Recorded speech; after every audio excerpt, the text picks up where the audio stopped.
One of the most common problems I've seen in 35 years is drummers coming to the studio with no hole cut into the front resonant skin of the bass drum. You don't have to have a hole cut into the front of the bass drum.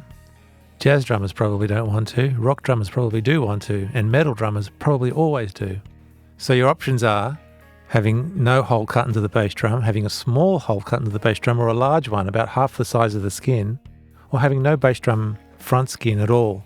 Each one of these options will give you a very different sound, depending on what you're looking for your music.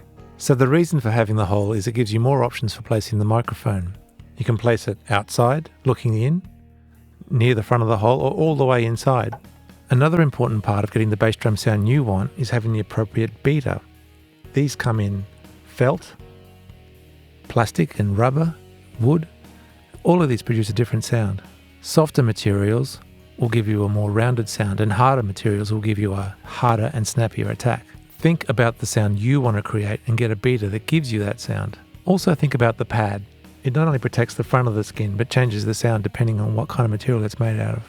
Muffling is another process for controlling the bass drum sound. Muffles can be a commercial product, a towel, or a pillow.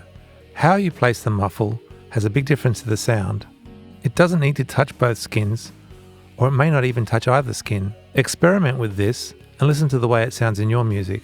This information is to help you get your sound out of your instrument before you even come to the studio.